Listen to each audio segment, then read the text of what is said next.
burned up by the sun, and I had to pull him aside and say, hold it, Kevin. Now, I didn't give you that to be bashing nobody.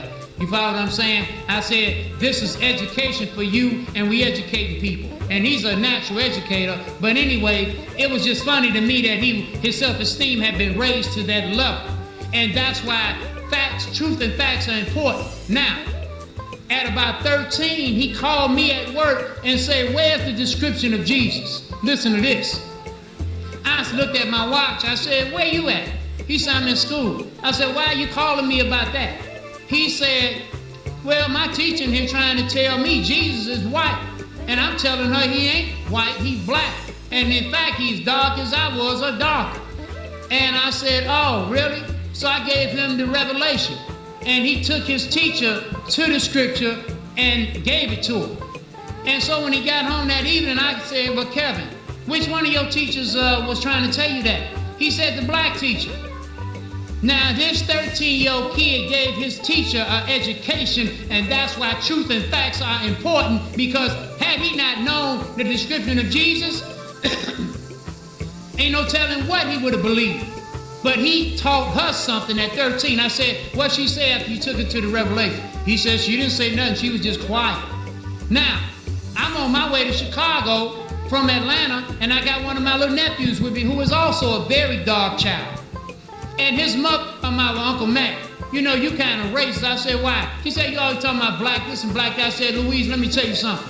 I said, this is important information that I'm broadcasting. If it sounds like it's racist, it's up to you to think that. I said, we can't be racist. I said, the racists are the people that rule the world and can dictate other people's destinies and stuff like that. We ain't in no power like that. So I'm just correcting the facts. And so her son is the one that was with me. And she listened to, I said, you ain't got no business taking my niece and nephews to go listen to no white minister. I said, we need black authority over us. So anyway, listen to this one. I took her son with me. He must have been about 13. And my spirit, while we riding in the car, my spirit said, ask him about Jesus. Because he in there with the white minister with his mama. I said, Antoine, I said, what color was Jesus? This kid said, well, Uncle Mac, I don't know. I guess he was about a multicolored guy, something like a rainbow. I said, oh, no, See, this way this is going to come to an end right now. Here my nephew going to sit in my car and tell me Jesus is like a bag of Skittles, a bowl of rainbow ice cream. Are you kidding me? So now I drop the facts on him. When he get back home, his mother gonna get upset with me, talking about, you shouldn't be trying to tell my son that. I said, let me tell you something, Louise. I'm gonna tell my brother who have departed here, I'm gonna tell his grandson, my nephew, the truth and the facts. If that white minister is in there not teaching him the truth and the facts, I said, your son sat up here and told me Jesus was like a bag of Skittles. Are you kidding? You better shut up and quit talking to me like that if I hurt your feelings. So anyway, this is why truth and facts are important. I promise you, he don't think Jesus is a bag of Skittles no more. That's all I got to say. So anyway, truth and facts are important. Back to the story of Satan and them and the gods that came here and mixed their seed with Seth's daughters and mixed their seed with Cain's daughters. And it said they got all the way up to Noah's time. And it said that the purpose of this Caucasian race was because prior to the flood, everybody was black. And you couldn't tell the good and the bad because everybody looked alike. So it said that the white race came on the scene so the troublemakers this time would be made obvious. And when they came out of the mountains, they were some of the most vicious of people that came out of the mountains, and that's why they were referred to as the beast. Our people had never seen such viciousness in our lives, and they were referred to as the beast. And when I say that, this is truth and facts. This ain't talking about nothing but truth and facts. Now listen to this. To prove my point, in the Revelation, when John was taken to the future, John was taken to the future to tell us that in those days, they would have our people living in the image of the beast.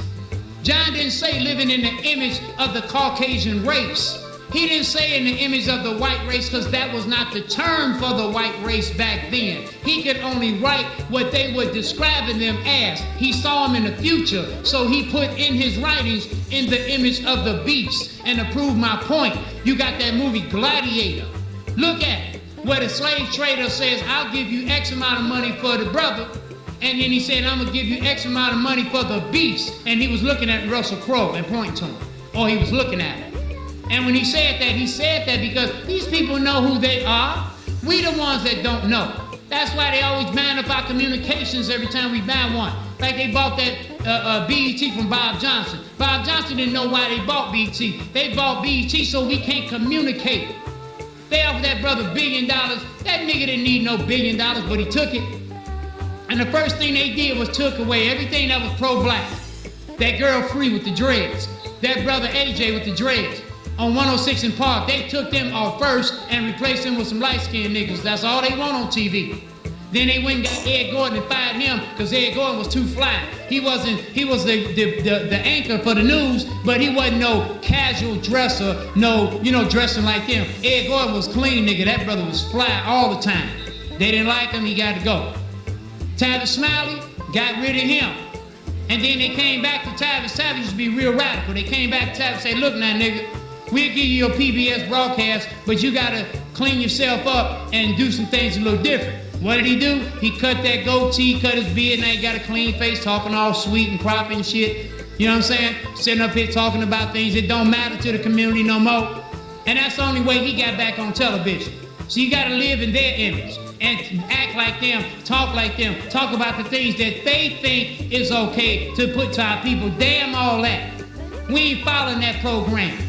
We have been waiting for, and Honorable Elijah Muhammad has said in 66, there's a man that's coming, and this man is going to have our ancient language. And when he comes, we will be able to classify ourselves as an independent nation of people. He said the mother plane is here. And they thought he was crazy in 1934. Starting in, he was talking this mother plane. Well, what is it? Ezekiel called it the wheel, and the wheel in a wheel. In the book of Revelation, John saw the future and said, and I saw the New Jerusalem coming, the holy city coming down. That was the mother plane that Elijah Muhammad said is in our midst. They discovered it when Hale-Bopp came, the comet Hale-Bopp came, and they discovered it back then, and they said, what is that next to Hale-Bopp? Go and Google this stuff for yourself. And they called it the companion star. NASA calls it Rilo 7 or Planet X. Go and Google this. This brother, Dr. York Malachi, Melchizedek in the midst said, the Honorable Elijah Muhammad told you all that the mother plane was here. And in 1972, in a book called The Theology of Time, he said this. He said, the mother plane is here, and when you see these ships coming, know for a fact that there's a civilization on these ships that look like us, a black civilization. Dr. York said he tried to tell y'all there's black people on this ship. He said, that's where I'm from. Well, they locked this brother up, but it don't matter. In the ancient times of ancient Sumeria, this brother was known as Murdoch. In the time of Abraham, Moses, and Jesus, he was known as Melchizedek. In the time of the Prophet Muhammad, he was known as El Qadir. And now he has personified and have incarnated in our midst and known as Dr. Malachi Z. York. Google this brother. Dr. Malachi Z. York, the descendants of angels and the 1,000-year rapture.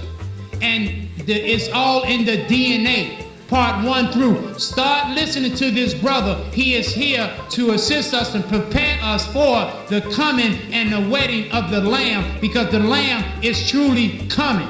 This is not a joke. Your pastor don't know what they talking about. Jesus did not die for our sins. That's an absolute fact. The Gospel of Barnabas said that when the soldiers came into the Garden of Gethsemane, Jesus was transfigured to look like the gardener. And what Judas thought was going to happen to the Messiah actually happened to him.